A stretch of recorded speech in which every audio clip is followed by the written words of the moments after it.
Ya, Shalom, selamat berjumpa di kontekstual Bible Reading. Pagi ini kita sampai Wahyu pasal 20. Wahyu pasal 20. Lalu aku melihat seorang malaikat turun dari surga, memegang anak kunci jurang maut dan suatu rantai besar di tangannya. Ia menangkap naga, si ular tua itu, yaitu iblis dan Satan, dan ia mengikatnya 1000 tahun lamanya, lalu melemparkannya ke dalam jurang maut dan menutup jurang maut itu dan memateraikannya di atasnya, supaya ia jangan lagi menyesatkan bangsa-bangsa sebelum berakhir masa 1000 tahun itu. Kemudian daripada itu ia akan dilepaskan untuk sedikit waktu lamanya. Lalu aku melihat tahta-tahta dan orang-orang yang duduk di atasnya. Kepada mereka diserahkan kuasa untuk menghakimi. Aku juga melihat jiwa-jiwa mereka yang telah dipenggal kepalanya karena kesaksian tentang Yesus dan karena firman Allah, yang tidak menyembah binatang itu dan patungnya, dan yang tidak juga menerima tandanya pada dahi dan tangan mereka. Dan mereka hidup kembali dan memerintah sebagai raja bersama-sama dengan Kristus untuk masa 1000 tahun. Tetapi orang-orang mati yang lain tidak bangkit sebelum berakhir masa yang 1000 tahun itu. Inilah kebangkitan pertama. Berbahagialah dan kuduslah ia yang mendapat bagian dalam kebangkitan pertama itu. Kematian yang kedua tidak berkuasa lagi atas mereka, tetapi mereka akan menjadi imam-imam Allah dan Kristus, dan mereka akan memerintah sebagai raja bersama-sama dengan dia 1000 tahun lamanya. Dan setelah masa 1000 tahun itu berakhir, iblis akan dilepaskan dari penjaranya, dan ia akan pergi menyesatkan bangsa-bangsa pada keempat penjuru bumi, yaitu Gog dan Magog, dan mengumpulkan mereka untuk berperang, dan jumlah mereka sama dengan banyaknya pasir di laut. Maka naiklah mereka ke seluruh dataran bumi, lalu mengepung perkemahan tentara orang-orang kudus dan kota yang dikasihi itu. Tetapi dari langit turunlah api menghanguskan mereka. Dan iblis yang menyesatkan mereka dilemparkan ke dalam lautan api dan belerang, yaitu tempat binatang dan nabi palsu itu, dan mereka disiksa siang malam sampai selama-lamanya. Lalu aku melihat suatu tahta putih yang besar, dan dia yang duduk di atasnya. Dari hadapannya lenyaplah bumi dan langit, dan tidak ditemukan lagi tempatnya. Dan aku melihat orang-orang mati, besar dan kecil, berdiri di depan tahta itu. Lalu dibuka semua kitab, dan dibuka juga sebuah kitab lain, yaitu kitab kehidupan. Dan orang-orang mati dihakimi menurut perbuatan mereka, berdasarkan apa yang ada tertulis di dalam kitab-kitab itu. Maka laut menyerahkan orang-orang mati yang ada di dalamnya, dan maut dan kerajaan maut menyerahkan orang-orang mati yang ada di dalamnya, dan mereka dihakimi masing-masing menurut perbuatannya. Lalu maut dan kerajaan maut itu dilemparkan ke dalam lautan api. Itulah kematian yang kedua, lautan api. Dan setiap orang yang tidak ditemukan namanya tertulis di dalam kitab kehidupan itu, ia dilemparkan ke dalam lautan api itu. Ini satu rangkaian dari Wahyu 19. Di dalam penafsiran untuk kitab Wahyu, tidak bisa dicomot ayat demi ayat yang seringkali mengacaukan. Dan pasal dan ayat pada kitab aslinya tidak ada penomoran ini. Sehingga kitab Wahyu selalu dipahami dengan satu narasi yang berangkaian, dan minimal untuk mengerti akhir zaman apa yang terjadi di akhir semuanya ini, ada 7 penglihatan Yohanes pada waktu ada di Pulau Patmos yang di pasal 9, ya pasal 19, pasal 20 sampai pasal 21. Ini akan terlihat dengan rangkaian penglihatan Yohanes dengan sangat jelas. Ya, di pasal 19 ayat 11, lalu aku melihat surga terbuka, sesungguhnya ada seekor kuda putih, dan ia yang menunggangnya bernama Yang Setia dan Yang Benar. Ya, ini terlihat kemarin dijelaskan bahwa yang namanya ialah firman Allah, yaitu Yesus. datang kembali. Ya, ini kedatangan Yesus, dan kita bisa melihat apa yang dilihat Yohanes di ayat 17. Aku melihat seorang malaikat berdiri di dalam matahari dan berseru dengan suara nyaring. Semua burung yang terbang di tengah langit, katanya, marilah ke sini, kumpulkan semua yang turut dalam perjamuan Allah. Dan berikutnya Yohanes juga melihat binatang itu, dan raja-raja di bumi serta tentara-tentara mereka dikumpulkan untuk melakukan peperangan melawan penunggang kuda itu. Maka tertangkaplah binatang itu bersama dengan dia, nabi palsu, dan semua dikalahkan, dan mereka dilemparkan hidup-hidup ke dalam lautan api yang menyala-nyala. Berarti ini sudah terlihat penglihatan Yohanes. Baru sekarang kita akan melihat sekarang di Yohanes pasal 20. Urutan ini terjadi berurutan, dan secara kronologi ini akan terjadi sesuai urutan yang dilihat oleh Yohanes. Maka di pasal 20 ayat 1 katakan, lalu aku melihat seorang malaikat turun dari surga memegang anak kunci jurang maut dan suatu rantai besar di tangannya.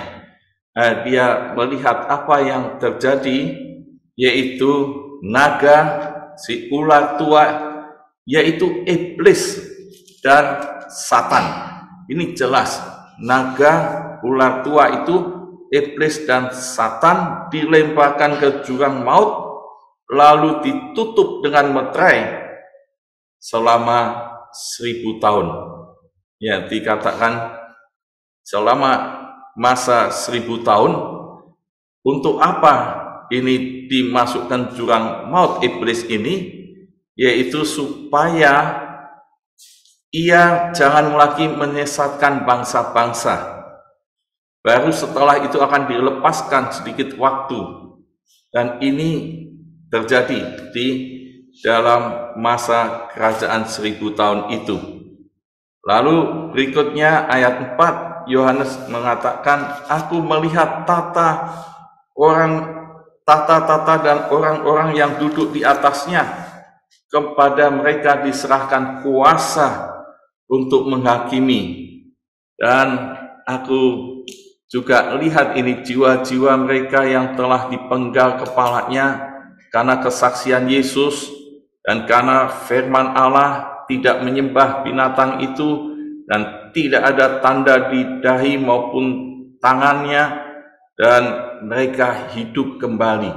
Dan saudara, ini ada penyataan bahwa inilah kebangkitan yang pertama.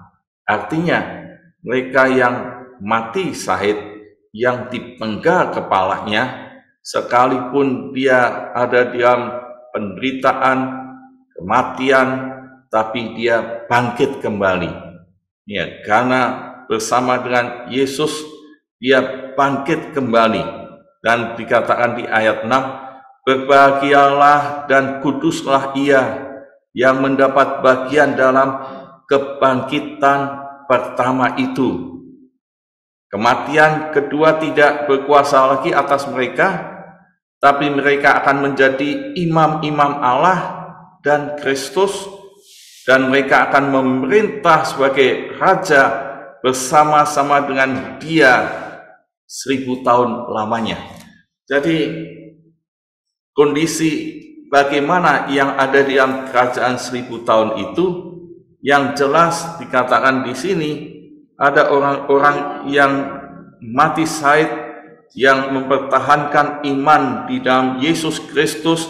Dia akan menjadi raja bersama-sama dengan Dia menghakimi, ya, akan duduk di atas tata itu dan dapat kuasa untuk menghakimi.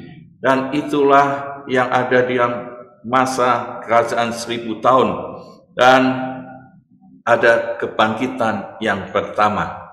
Seringkali ada pengertian, nanti kita akan melihat pada bagian berikutnya, apakah kebangkitan orang yang percaya dengan orang yang berdosa bersama-sama atau berbeda. Lihat kronologi di Wahyu 20, orang-orang yang dalam Yesus dibangkitkan yang pertama. Ya, kita akan melihat selanjutnya. Lalu ayat 7, masa 1000 tahun itu sudah berakhir. Di ayat 7 dikatakan iblis dilepaskan dari penjaranya dan dia pergi menyesatkan bangsa-bangsa ke 4 penjuru bumi, yaitu Gog dan Magog, dan mengumpulkan mereka untuk perang, dan jumlah mereka sama seperti pasir di laut. Nah, saudara lihat di Perjanjian Lama bahwa janji Allah kepada Abraham, keturunannya akan seperti pasir di laut dan seperti bintang di langit. Dan ini begitu banyak orang-orang yang mengikuti Gog Magog dan yang disesatkan iblis dengan waktu yang sedikit ini untuk melawan yang berkuasa. Dan apa yang terjadi? Mereka ke seluruh daratan bumi, lalu mengepung perkemahan tentara orang-orang kudus dan kota yang dikasih itu. Berarti waktu itu ada orang-orang kudus yang akan diserang. Lalu Yohanes melihat ini, tetapi dari langit turunlah api menghanguskan mereka. Ternyata api dari langit menghanguskan mereka. Dan ayat yang ke-10, dan iblis yang menyesatkan mereka dilemparkan ke dalam lautan api dan belerang, tempat binatang dan nabi palsu itu, dan mereka disiksa siang malam sampai selama-lamanya. Sampai selama-lamanya berarti ini sudah berakhir. Ya, iblis, antikris, nabi palsu, binatang itu yang jahat, semua dilemparkan di api dan belerang itu, lautan api dan belerang itu, siang malam sampai selama-lamanya. Jadi iblis sudah dikalahkan, dihukum selama-lamanya, dan ini menunjukkan bahwa di akhir zaman hanya Yesus yang menjadi pemenang, Yesus yang akan menghakimi, Yesus yang berkuasa, Yesus yang duduk di tahta yang kekal hidup di dalam kerajaan surga, dan orang-orang yang percaya, yang kudus, dan yang sekalipun mati karena aniaya atau hukuman di dunia ini, tapi dia akan bangkit bersama dengan Yesus. Inilah pengharapan dan iman orang yang percaya di akhir zaman ini, sehingga ya seringkali khotbah-khotbah penjelasan menakut-nakutin orang-orang yang percaya pada Yesus. Tapi kita melihat di Wahyu 20 bahwa iblis akan dihukum selama-lamanya. Dan ayat 11 dan seterusnya, Yohanes melihat lagi, aku melihat suatu tata putih yang besar, dan dia yang duduk di atasnya, dari hadapannya lenyaplah bumi dan langit. Ya, ini satu penyataan yang jelas, dan nanti akan ditegaskan di Wahyu 21, Yerusalem baru turun dari surga, dan bumi dan langit yang kita injak saat ini akan lenyap, dan itulah ya selesai semua yang ada di bumi dan langit di akhir zaman nanti habis lenyap, dan kita akan muncul di langit baru dan bumi baru. Dan inilah kediaman orang-orang yang percaya. Dan banyak berpikir, ya tidak di langit baru dan bumi baru, ada di surga. Tapi surga tempat sementara orang-orang yang percaya menanti pemerintahan Yesus, kerajaannya datang di bumi dan langit baru. Dan di ayat 12 kita melihat lagi, dan aku melihat orang-orang mati besar dan kecil berdiri di depan tahta itu, lalu dibuka semua kitab, dan dibuka juga sebuah kitab lain, yaitu kitab kehidupan. Orang-orang mati dihakimi menurut perbuatan mereka berdasarkan apa yang tertulis dalam kitab-kitab itu. Jadi ini penghakiman bagi orang-orang yang tidak percaya, yang berdosa, yang berbuat jahat. Ada penghakiman lagi di tahta putih itu. Nah, ini seringkali disamakan dengan yang kebangkitan pertama. Tapi kalau lihat ini, mereka itu siapa yang ada di situ? Di ayat 13 jelas, maka laut menyerahkan orang-orang mati yang ada di dalamnya, dan maut dan kerajaan maut menyerahkan orang-orang mati yang ada di dalamnya, dan mereka dihakimi masing-masing menurut perbuatannya. Berarti yang dihakimi di tahta putih itu adalah orang-orang mati yang dari laut, yang dari maut, yang dari kerajaan maut, itu bangkit untuk dihakimi menurut perbuatannya. Dan berdasarkan kitab-kitab yang ada di situ, ini yang menentukan bagaimana vonis itu akan terjadi. Ayat 14, lalu maut dan kerajaan maut itu dilemparkan ke dalam lautan api. Itulah kematian kedua, lautan mati. Berarti mereka orang-orang yang ada dari laut, dari maut, mereka bangkit, dan setelah dihakimi, dia dimasukkan lautan maut lagi, dan dikatakan itulah kematian yang kedua. Berarti mereka semuanya akan dihakimi. Berdasarkan apa? Ayat yang ke-15 menunjukkan dengan jelas, setiap orang yang tidak ditemukan namanya tertulis di dalam kitab kehidupan itu, ia dilemparkan ke dalam lautan api itu. Jadi semua kitab dibuka, tapi vonisnya hanya dilihat apakah namanya tercantum, ditemukan di kitab kehidupan itu atau tidak.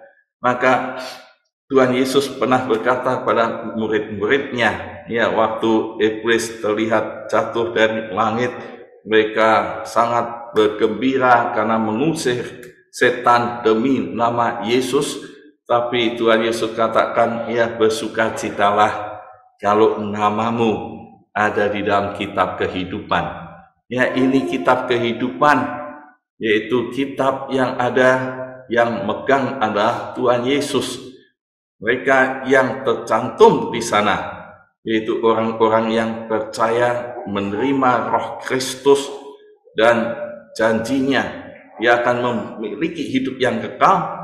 Dan kalau lihat penglihatan Yohanes ini, dia sudah dibangkitkan pada waktu yang pertama, bukan dibangkitkan bersama orang-orang yang dari lautan maut dan kerajaan maut ini yang akan dihakimi, tapi mereka sudah dibangkitkan yang pertama. Sehingga kalau melihat ini, ya, orang-orang yang ada dalam Yesus sudah dibangkitkan untuk duduk bersama dengan Yesus di dalam tahta kemuliaan, menjadi raja dan menghakimi.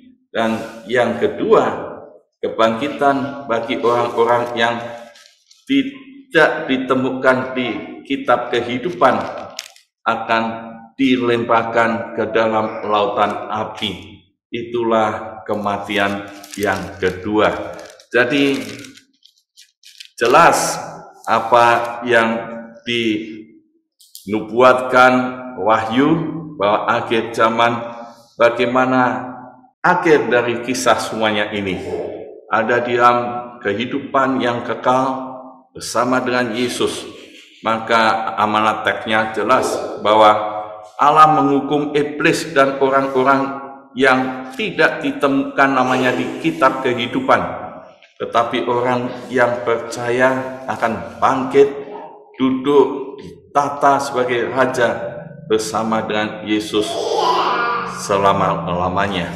Maka yang hari ini, saudara, yang belum ditemukan namanya di kitab kehidupan, percayalah pada Yesus, terimalah pada Yesus, dan ini akhir dari semuanya, satu kepastian akan bersama dengan Tuhan Yesus di tata kemuliaan itu.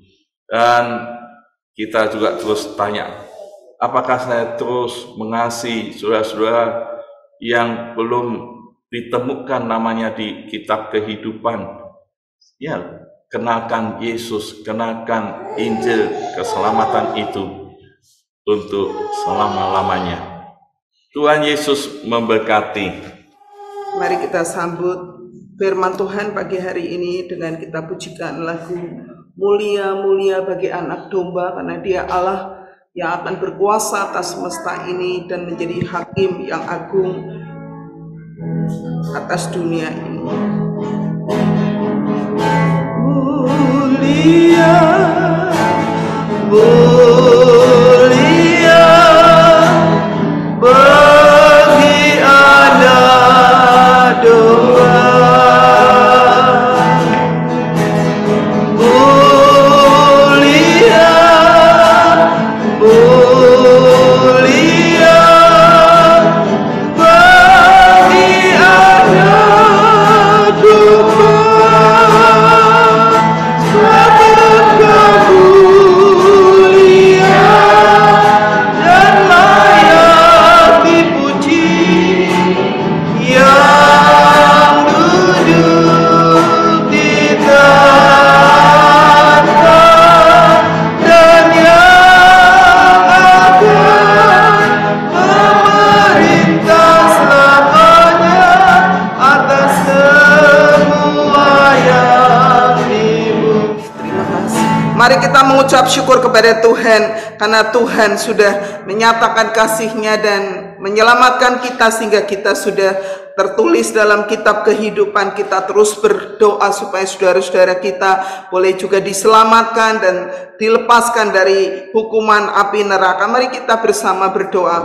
Bapa, aku bersyukur kepadamu di dalam Yesus Kristus. Aku sudah menerima Tuhan keselamatan di dalam Engkau, sehingga aku saat ini boleh dengan yakin Tuhan, namaku sudah disebut di dalam kitab kehidupan. Aku bersyukur kepadamu. Biarlah ya Tuhan, Engkau juga akan memberikan kepadaku Tuhan kerinduan untuk mendoakan saudara, keluarga-keluarga besarku, supaya mereka juga boleh menerima Yesus sebagai Tuhan dan Juru Selamat pribadi dan dibebaskan dari api neraka. Terima kasih ya Tuhan, terima kasih. Dalam nama Yesus kami mengucap syukur dan berdoa. Haleluya.